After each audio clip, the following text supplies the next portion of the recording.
Bon, bonjour à tous. Encore bienvenue sur ma chaîne, Monsieur Chofwan, mr.shofwan. Donc, à vous qui sont abonnés à ma chaîne, je vous remercie beaucoup. Et aussi à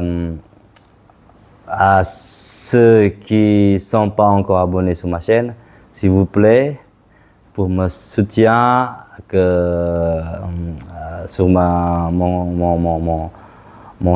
chaîne YouTube là, pour que je puisse toujours me motiver de faire les vidéos à partager sur les informations en Indonésie. Donc voilà, j'aimerais bien de votre soutien.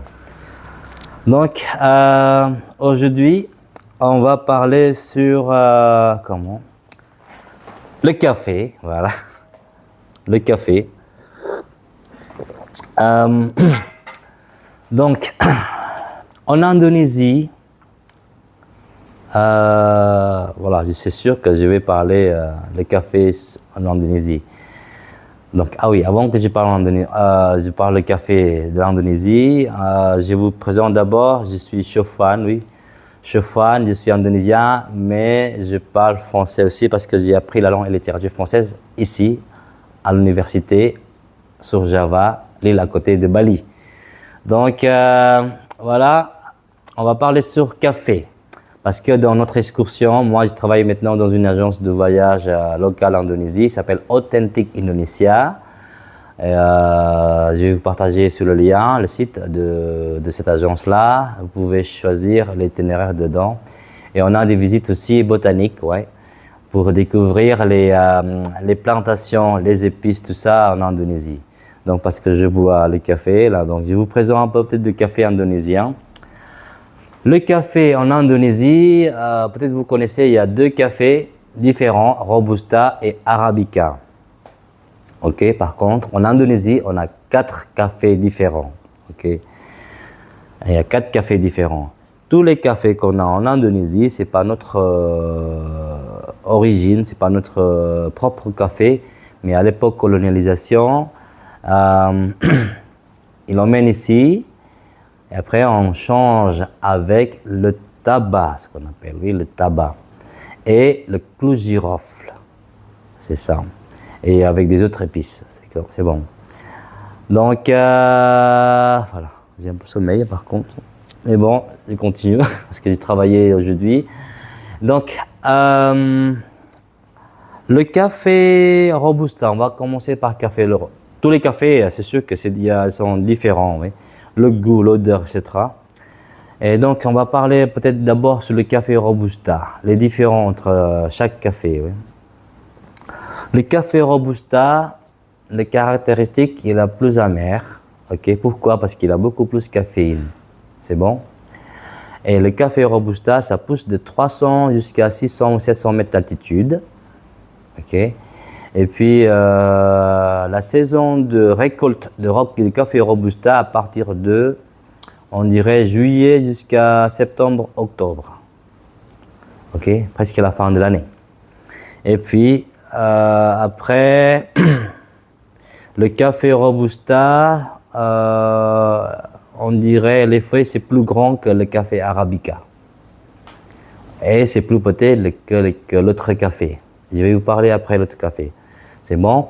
Et après Robusta, la saison, c'est bon. Et ensuite, la saison, la récolte, oui.